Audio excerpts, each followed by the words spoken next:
40 degrees below zero. January 1881. The hard winter was killing Dakota Territory, and inside the Lindquist cabin, 5 people pressed together within arm's reach of their single fireplace while frost climbed the far walls. Their water bucket had frozen solid 3 feet from a blazing fire. But 20 feet away, in the cabin everyone had mocked, widow Ingrid Janssen's 3 children played freely in every corner. The thermometer on her center beam read 54 degrees. The settlement had laughed when she spent her summer hauling stone for a second chimney. Now their children shivered while hers moved through warmth that reached every wall. This is the story of how one woman's defiance defeated the coldest winter on record. The wind screamed across the Dakota prairie at 40 degrees below zero. Inside the Jansen cabin, smoke rose from both ends of the roof. Anna stirred oatmeal at the eastern fireplace while her brother Carl stacked kindling at the western one. Their mother moved freely between them, checking the fire at one end, adjusting blankets at the other, never once huddling in a single spot. 20 feet away, in the Lindquist cabin, a family of 5 pressed together within arm's reach of their single hearth. Frost climbed the far walls. The water bucket had frozen solid 3 feet from a blazing fire. The children slept in shifts, rotating positions to share the warmth closest to the flames. Across the settlement, it was the same story. Families crowded into warm zones no bigger than a horse stall, while half their homes sat empty and freezing. Ink turned to ice in bottles. Breath formed crystals on beards and braids. The hard winter of 1881 was killing the weak and breaking the strong. But in the two-chimney cabin, little Marta played with a corn-husk doll in the corner farthest from either fire. The thermometer Ingrid had hung on the center beam read 54 degrees. The neighbors who had mocked her called it impossible. The preacher who had told her to give up and go east called it vanity. The old-timers who had warned her she was wasting precious summer labor called it foolishness. The cold called it nothing at all. The cold simply failed to reach the corners of her cabin. But 18 months earlier, Ingrid Jansen had stood before a plot of raw Dakota prairie with $47, 3 children, under 12, and a dead husband's memory. The neighbors who now envied her warmth had laughed when she started hauling fieldstone for a second chimney. The letter arrived in April of 1879, 6 weeks after the ground thawed enough to bury Eric Jansen. Ingrid's sister in Minnesota had written 3 pages of careful penmanship that all said the same thing. Come home. Bring the children. You cannot possibly survive alone. Ingrid read it by candlelight while her children slept in the half-finished sod house Eric had started 2 summers before. The walls were dirt. The roof was canvas stretched over poles. The floor was the same frozen ground that now held her husband. She folded the letter and set it in the fire. The homestead claim was in Eric's name, but the Homestead Act let widows continue their husband's work. 5 years of residence, a permanent dwelling, cultivation of the land. Eric had completed 2 years before the influenza took him. Ingrid had 3 years left to prove up the claim or lose everything. Everything in this case meant 160 acres of Dakota territory that would be worth something someday. It meant the future she and Eric had crossed an ocean for. It meant a place that belonged to her children instead of some landlord in the old country. She looked at Anna sleeping with her arms wrapped around Carl, at little Marta curled in a ball with her thumb in her mouth. They were 11, 8, and 5, old enough to remember their father, young enough to forget if she took them back to Minnesota to live in her sister's charity. The sod house leaked when it rained. The canvas roof bellied with snow and threatened to collapse in winter. They had survived 2 years in it only because Eric had been there to patch and repair and rebuild. Now Eric was in the ground, and winter was 7 months away. She needed a cabin, a real cabin with log walls and a solid roof and a stone fireplace. The kind of cabin that proved to the land office she meant to stay. The problem was that Ingrid Jansen had $47, no husband, no brothers, and no one within 50 miles who would work for a widow on credit.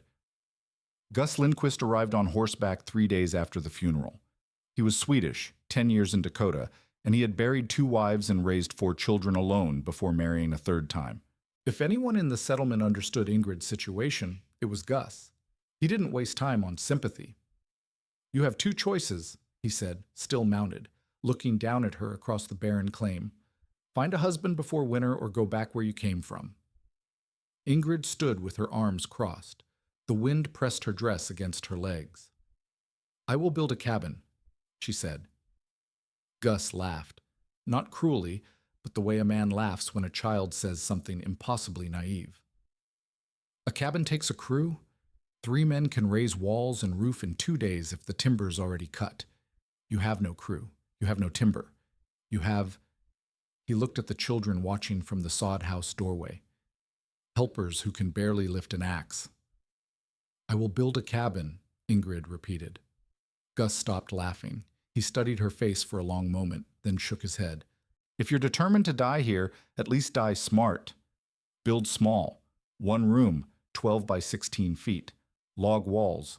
1 chimney on the east end. You can maybe get that done before the first hard freeze if you start hauling timber tomorrow. 1 fireplace, Ingrid said. 1 fireplace is all any cabin needs. 1 fireplace did not keep the Hendricks children from getting frostbite last February. I saw Martha's boy. His fingers were black. Gus's expression hardened. The Hendricks cabin is poorly built. Too many gaps. That's not about the fireplace. The gaps were near the fire. The frostbite happened far from it. Mrs. Jansen. He spoke slowly now, the way men spoke to women they thought were being difficult. I have built 6 cabins in this territory. I have survived 10 winters. You have survived 2, and only because your husband knew what he was doing. 1 chimney is enough, more than enough. You don't have time for fancy ideas. You'll have snow on your heads before you finish 1 chimney, let alone 2. He turned his horse. Build small, he called over his shoulder. Build fast. Worry about comfort after you survive. Ingrid watched him ride away. The wind cut through her dress. Anna appeared at her elbow. Mama? What will we do? Ingrid looked at the endless grass, the distant line of trees along the creek 2 miles away, the fieldstone scattered across the prairie in every direction. Glaciers had left this stone 10,000 years ago. It was free, it was heavy, and there was enough of it to build 100 chimneys. We will haul rocks, she said. The idea had come to her in March, 2 months before Eric died. A blizzard had trapped them at the Hendricks cabin for 3 days. 4 families, 16 people, crowded into a single room with 1 fireplace roaring at the eastern wall. Ingrid had watched the children. The ones closest to the fire sweated and complained. The ones banished to the far end shivered under every blanket the household owned. Martha Hendricks rotated them in shifts, like logs, so no one froze while no one overheated. The cabin was 20 feet long. The fire heated perhaps 8 feet of it. Half the shelter was barely shelter at all. Ingrid had thought of her grandmother's house in Norway. 2 stoves, 1 at each end, the whole space warm enough to walk through freely. Her grandmother had said something once, a phrase Ingrid hadn't understood as a child. Heat should reach every corner. A house with cold corners is only half a house. In the Hendricks cabin, watching children shiver 10 feet from a blazing fire, Ingrid had finally understood. She'd said nothing to Eric. He was already coughing by then, the sickness settling into his chest. A week later, he couldn't rise from bed. 3 weeks later, he was dead. But the image stayed with her. 2 heat sources, overlapping warmth. A cabin where her children could move freely instead of huddling like animals. Now, standing alone on the Dakota prairie with Gus Lindquist's laughter still echoing across the grass, she did the math. A single fireplace heated an area roughly 8 to 10 feet from the hearth. Beyond that radius, temperatures dropped 30 to 40 degrees. A standard cabin, 16 feet wide and 24 feet long, would have corners 20 feet from any fire on one end. But 2 fireplaces, 1 at each end, would create overlapping zones. Each fire would only need to heat 12 feet instead of 24. The whole cabin would stay warm. The cost was simple to calculate and brutal to accept. Twice the stone, twice the labor, twice the time. Building 1 chimney would take 3 weeks of hauling and masonry. Building 2 would take 6. Gus Lindquist had given her 5 months to build a standard cabin. He'd said she probably couldn't do it. She was going to build something harder in the same time. Martha Hendricks walked the 2 miles from her claim on a Sunday afternoon in early May. She brought a loaf of bread and a question. Gus says you're building 2 chimneys. Ingrid was sorting fieldstone by the pile she'd started near the sod house. Her hands were already raw. She had hauled 6 loads in the past week, 300 pounds at a time on Eric's wooden sledge, dragged by their single draft horse. Gus talks too much. Martha sat on a large stone and unwrapped the bread. She was 38 years old, a widow herself for 3 years now, with 4 children who had survived and 2 who hadn't. She had more right than anyone to tell Ingrid what a widow could and couldn't do. 2 chimneys means twice the firewood, Martha said. Can you cut enough for 2 fires all winter? Can your children? Ingrid set down the stone she was holding. It weighed perhaps 40 pounds, smooth on 2 sides, rough on the others, good for the inner wall of a hearth. 1 fire in a single chimney cabin burns all night to keep half the room from freezing. 2 fires in a 2 chimney cabin can burn lower because the heat overlaps. I may need more wood, but not twice as much. Martha broke the bread and handed half to Ingrid. You've thought about this. I've thought about nothing else. And if you're wrong? Ingrid ate the bread slowly. It was good bread, better than anything she'd made since Eric died. If I'm wrong, my children freeze in the corners like everyone else's children. No worse than if I'd never tried.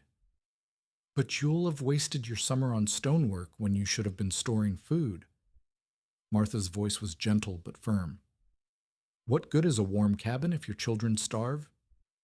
The question hung in the air. Anna had stopped her work nearby, listening. Carl was watching from the sod house doorway. Ingrid swallowed the last of the bread. What good is a full larder if my children freeze half the night? She asked. I watched your boy's fingers turn black, Martha. I watched him cry while you held them near the fire trying to bring the blood back. That was in February. By March, he couldn't hold a spoon. Martha's face went still. I don't say this to wound you, Ingrid continued. I say it because I cannot stop seeing it. 1 fireplace is not enough. Everyone tells me I'm wrong, but everyone's children shiver through the winter. I would rather gamble my summer on stone than watch Martha's fingers turn black. Martha stood. She brushed crumbs from her dress. I hope you're right, she said. I truly do. But this winter the old-timers are worried. They say the animals are acting strange. Muskrats building their lodges higher than usual, geese leaving early. She walked back toward the path that led to her claim. A hard winter is coming, Ingrid. I feel it in my bones. I hope your 2 chimneys are ready for it. She didn't look back. Ingrid returned to sorting stone. The pile was growing, 6 loads hauled, 50 more to go. Reverend Thomas Caldwell rode the circuit once a month, bringing Methodist gospel to the scattered settlers of eastern Dakota Territory. He was a thin man with thin lips and thin patience for anyone who questioned God's natural order. God's natural order, in Caldwell's view, put women in homes and men in the field. Widows belonged back east with family or remarried as quickly as decency allowed, or, if they insisted on stubbornness, depended on the charity of Christian neighbors.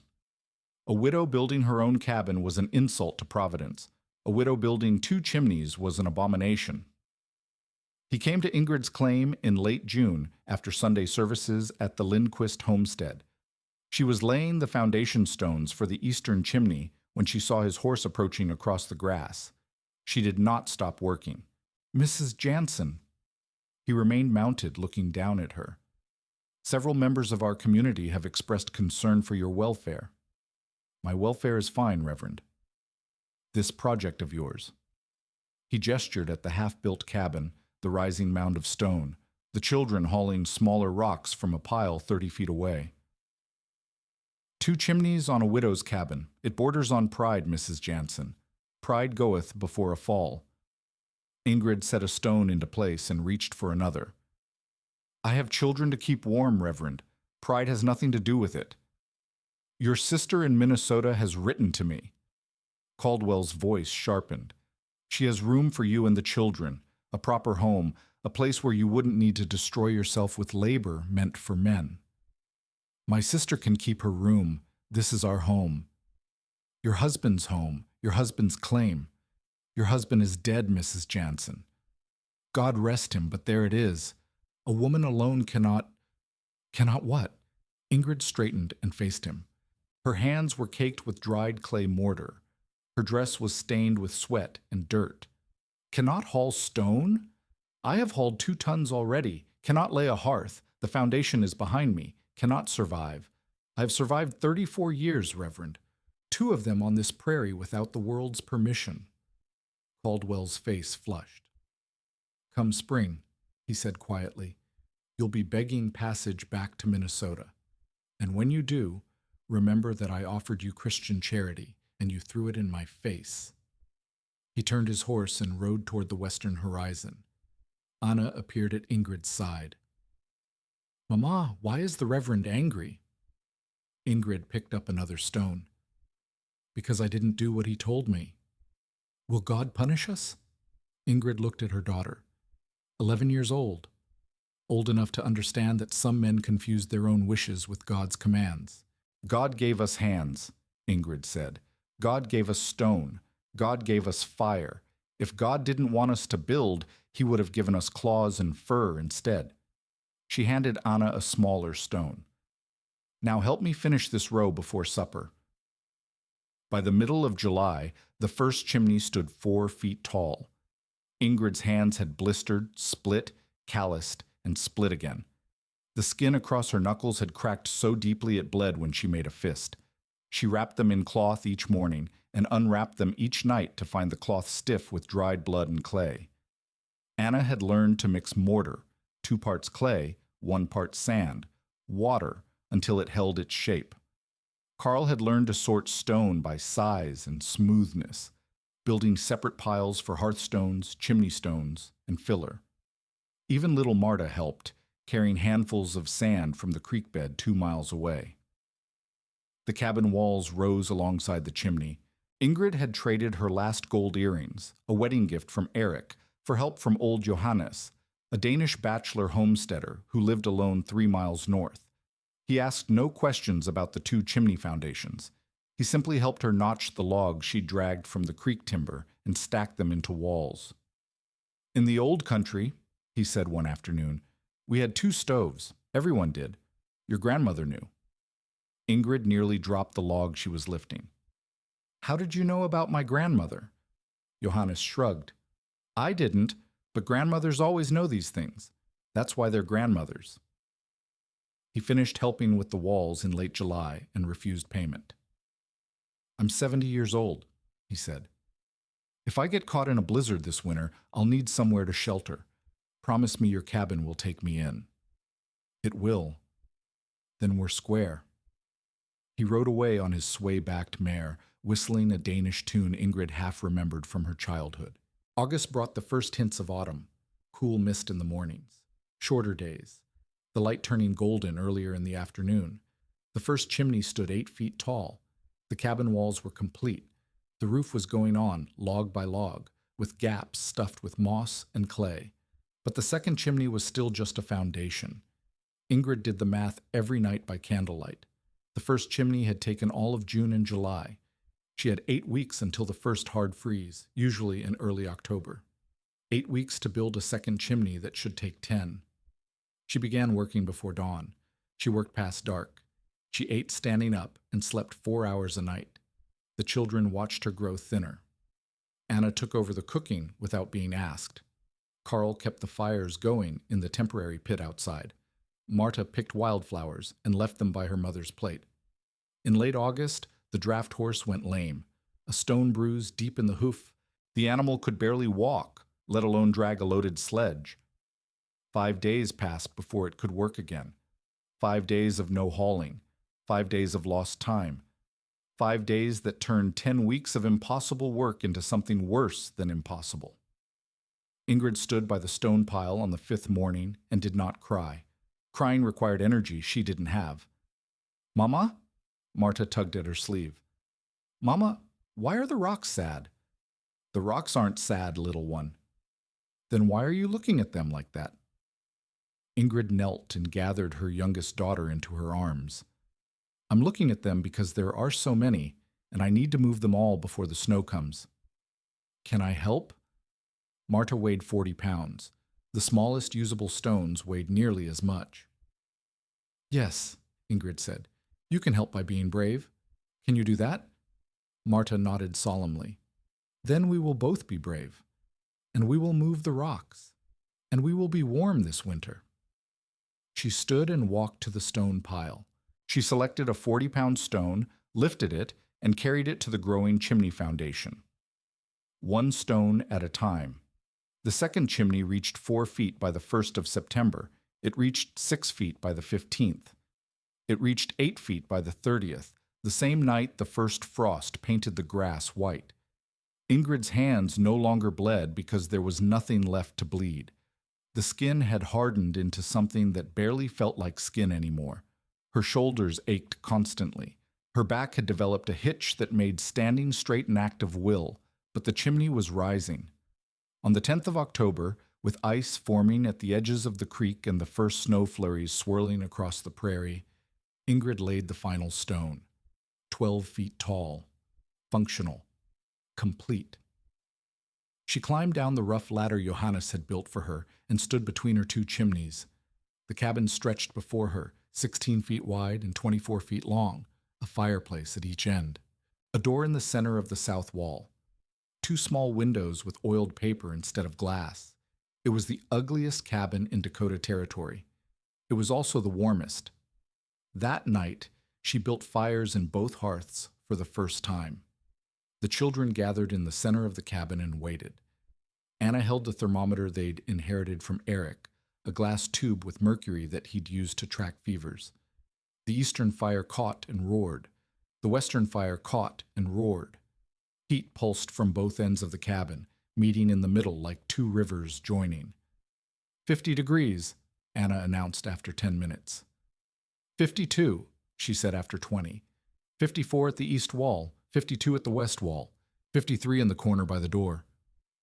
Marta ran from one end of the cabin to the other, her bare feet slapping the puncheon floor. It's warm everywhere, Mama, everywhere.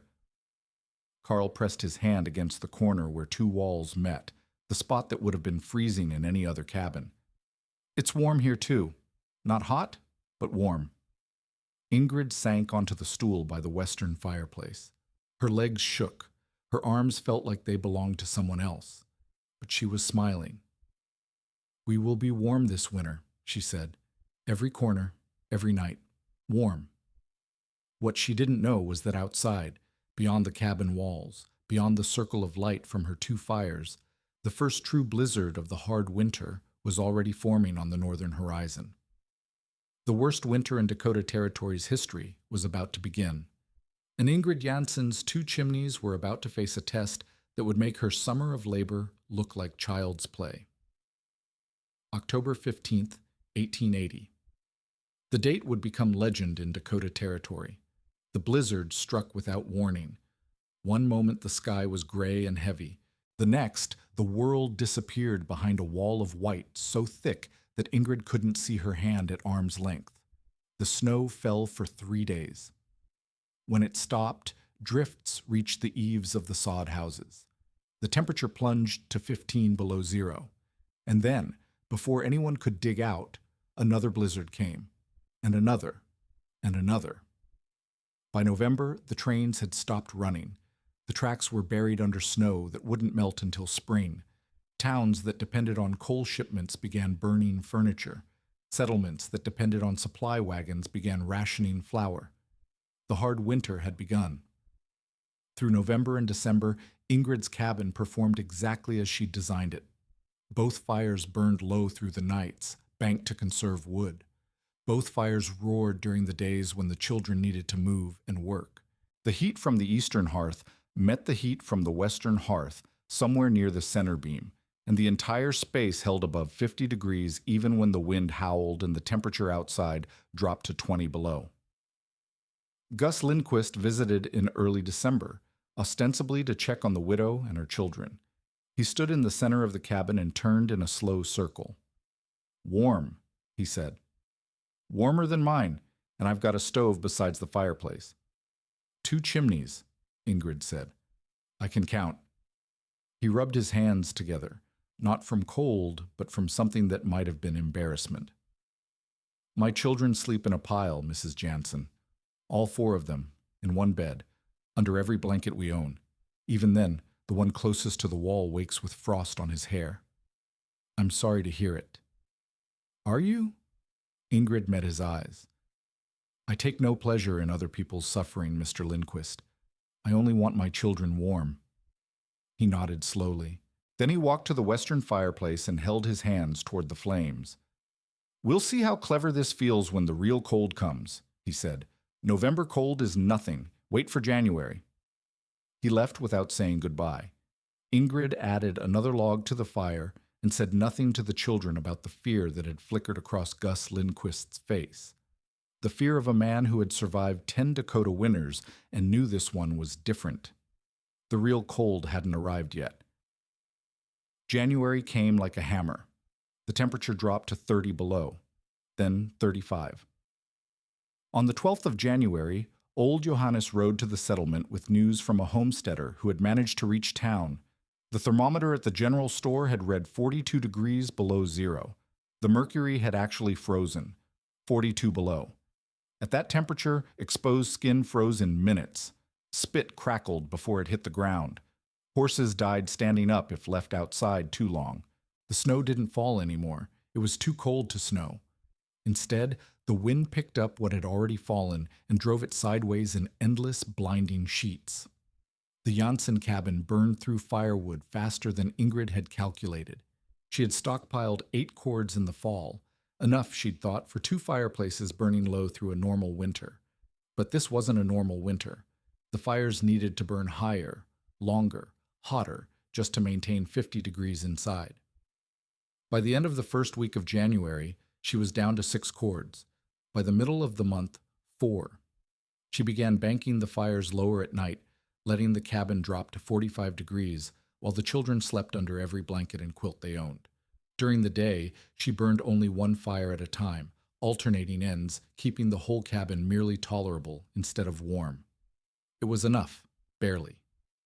And then Marta got sick. The fever came on the night of January 14th.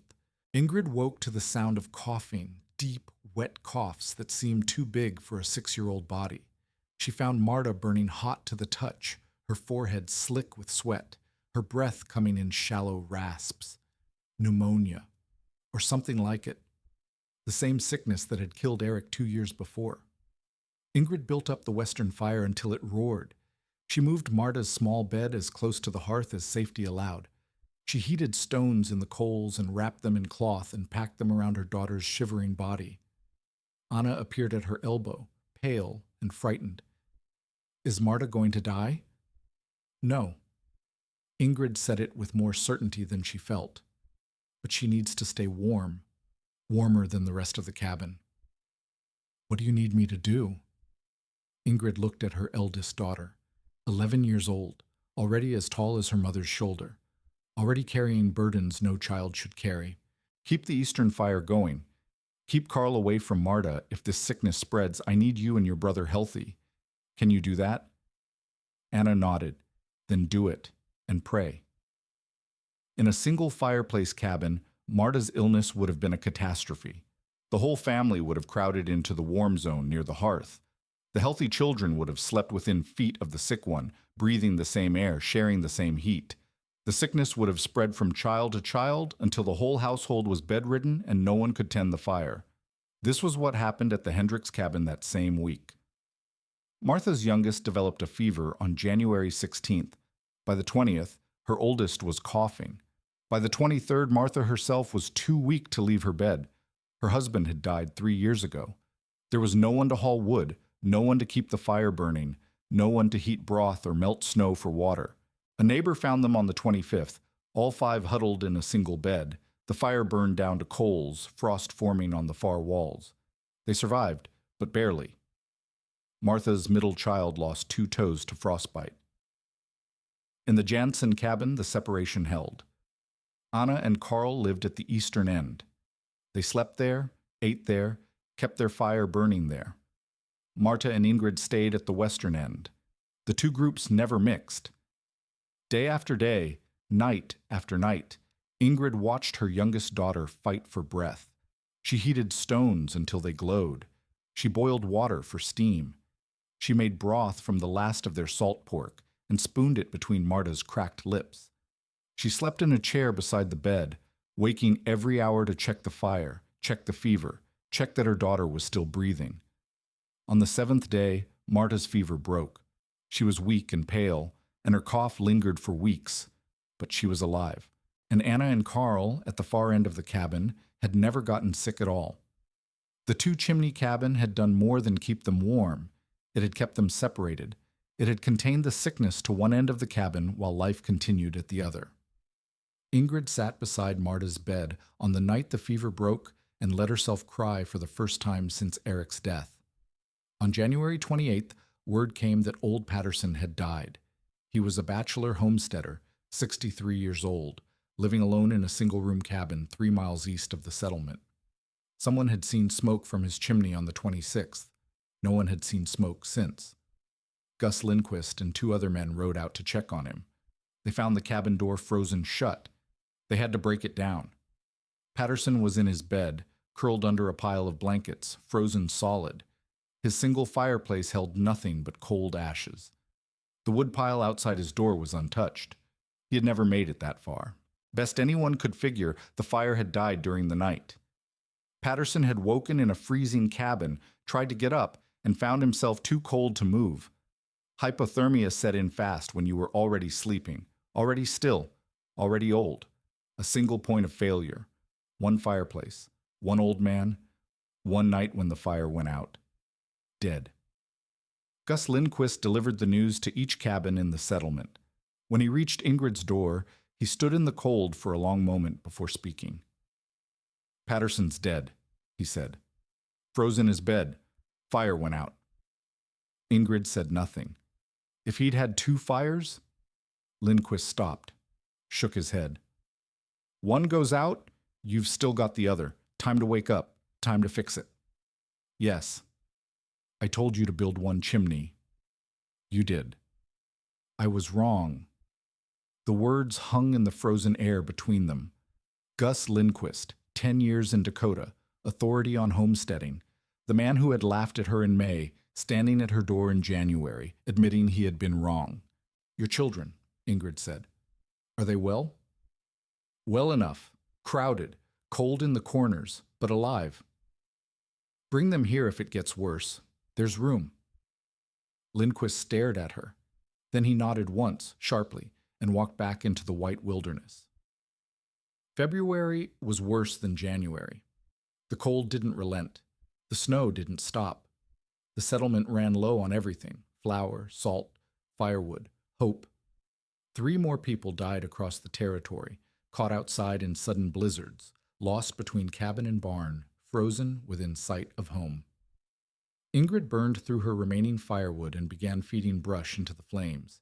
She sent Carl and Anna out during the brief calm periods to gather twisted hay and dried prairie grass, anything that would burn. The fires shrank. The cabin cooled, but it never dropped below 40 degrees, even in the worst of it. The single-chimney cabins weren't so lucky. By late February, families were burning furniture, chairs, tables, bed frames, anything that would catch fire. The Hendricks family burned their kitchen table on February 20th. The Lindquists burned their rocking chair on the 22nd. Across the settlement, people were destroying their homes from the inside to keep from freezing. Ingrid never burned a single piece of furniture. 2 fires, burning low, in a well-designed cabin, used less fuel than 1 fire burning desperately high in a poorly heated space. The math she had calculated in May, the math Martha had questioned, the math Gus had dismissed, proved itself night after night after night. The hard winter broke in late March. The temperature rose. The snow began to melt. The trains started running again, bringing supplies to settlements that had been cut off for 4 months. And across eastern Dakota Territory, people began to talk about the widow with 2 chimneys. Martha Hendricks came to Ingrid's cabin in early April, when the mud was thick and the world was gray with snowmelt. She brought bread again, fresh baked from the first flour shipment since October. I need to know, she said. How did you know it would work? They sat at Ingrid's kitchen table, the table she hadn't burned, and Ingrid told her about her grandmother, about the 2 stoves in Norway, about heat that reached every corner. It's not magic, Ingrid said. It's just sense. A fire heats the air around it. The farther you get from the fire, the colder the air. 2 fires, 2 pools of warmth. Overlap them, and the whole space stays warm. My boy lost 2 toes, Martha said. If I'd had 2 chimneys, you couldn't have known. You knew. I guessed. I gambled. I got lucky. Martha shook her head. You saw something the rest of us didn't. You had the courage to act on it when everyone told you not to. She stood and brushed crumbs from her dress. This summer, she said, when the ground thaws, I'm adding a 2nd chimney. Will you help me plan it? Of course. And I want to pay you for the knowledge. Pay me? Fair is fair. You spent your summer figuring this out. You nearly killed yourself hauling stone. The least I can do is bring you bread and labor when you need it. Ingrid smiled, a real smile, the first one she could remember since October. Bread and labor, she said. That's a fair trade. Martha left with a handshake and a promise. By September, she would have 2 chimneys of her own. 3 other families added 2nd chimneys that summer. 2 more installed cast iron stoves at the far ends of their cabins. The same principle, different execution. Gus Lindquist didn't add a 2nd chimney, but he did put in a small stove near the corner where his children slept. He told anyone who asked that he'd figured it out himself, that it was obvious, that he'd been planning it for years. Ingrid didn't correct him. Let the old man have his pride. The children were warm. That was what mattered. Reverend Caldwell never acknowledged that Ingrid had survived, let alone thrived. His prediction of her begging passage back to Minnesota went unmentioned. His sermons that summer touched frequently on the sin of pride and the dangers of women who forgot their place. But he never again suggested that Ingrid leave her claim. Some battles you win by fighting. Some you win by simply refusing to lose.